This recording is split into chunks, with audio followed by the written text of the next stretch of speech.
Quando nos deparamos com a ideia do inferno, surgem questionamentos intrigantes. Será que Deus realmente criou esse lugar de sofrimento? Essa indagação nos leva a explorar as profundezas das Escrituras em busca de respostas esclarecedoras. O que é inferno? As Escrituras utilizam metáforas impactantes para descrever o inferno, cada uma carregada de simbolismo e significado.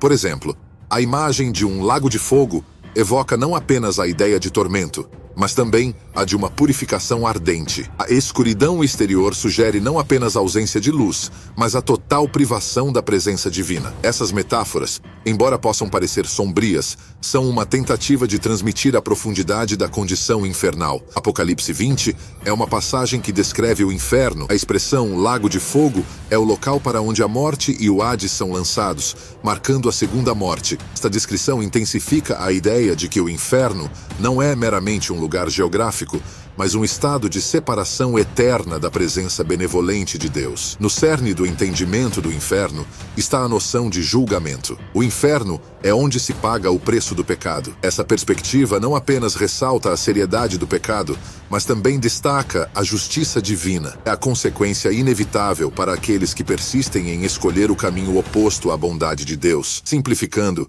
o inferno se caracteriza pela separação eterna da bondade divina. Se Deus está presente no julgamento, o inferno se torna o local onde essa presença é ausente, e a separação se manifesta como um estado de afastamento irreversível. Essa ausência de Deus é intrínseca à natureza do inferno, tornando-o um lugar de completa desconexão com a fonte de todo o bem. Para quem é o inferno? Mateus 25:41 inicialmente esclarece que o inferno foi preparado para o diabo e seus anjos, entidades espirituais que se rebelaram contra Deus. Então dirá também aos que estiverem à sua esquerda: apartai-vos de mim, malditos, para o fogo eterno, preparado para o diabo e seus anjos. Aqui, a origem do inferno está associada à punição destinada aos seres espirituais que se opuseram à vontade divina. No entanto, a complexidade dessa questão se aprofunda quando consideramos Apocalipse 21:8. Este versículo revela que parte da humanidade também compartilha o destino do inferno. Ao persistir na rebelião contra Deus, aqueles que se entregam ao pecado e à maldade estão destinados a esse lugar de separação eterna.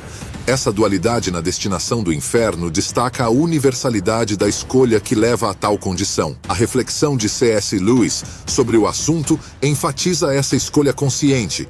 Existem apenas dois tipos de pessoas no final: aquelas que dizem a Deus, seja feita a tua vontade, e aquelas a quem Deus diz, no final, seja feita a tua vontade. Todos que estão no inferno escolhem isso. Sem essa autoescolha não poderia haver inferno. Nenhuma alma que deseja séria e constantemente a alegria jamais sentirá falta dela. Quem procura encontra, quem bate está aberto. Sua declaração ressalta a decisão que cada indivíduo faz em relação ao seu destino eterno. A dualidade se torna clara. Aqueles que aceitam a vontade de Deus e aqueles que teimosamente escolhem seguir seu próprio caminho, alheios à bondade divina.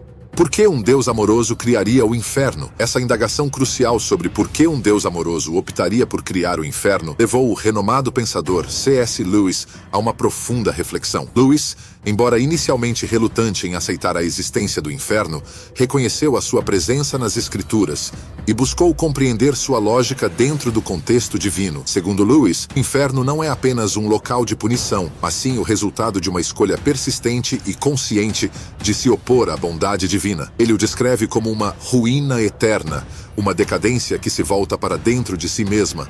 Essa imagem evoca um desmoronamento interno, um afundar contínuo em direção à própria miséria. O inferno é uma ruína eterna, uma decadência, um desmoronamento, um recuo para dentro de si mesmo, uma perda de toda racionalidade e alegria, um mergulho na miséria. Mas é um alto mergulho, é uma tortura e uma dor, mas está voltado para dentro, para baixo, para o abismo. Ao abordar a questão da criação do inferno por um Deus amoroso, Lewis oferece uma perspectiva que destaca a justiça e a santidade divinas. Para ele, o ato de separar o mal de sua perfeição é uma demonstração dessa justiça.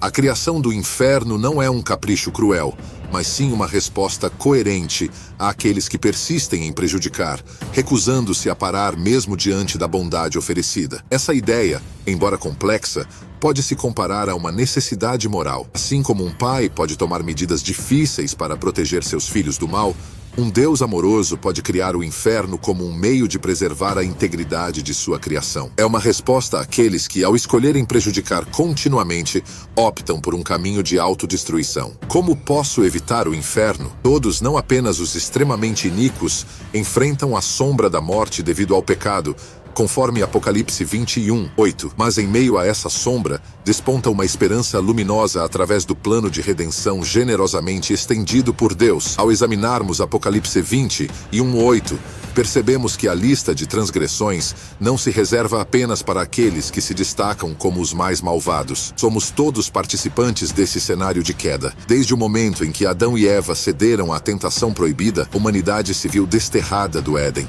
símbolo da presença benevolente de Deus. Contudo, o enredo não termina na ruína. Deus, em sua infinita misericórdia, desenha para nós um caminho de redenção.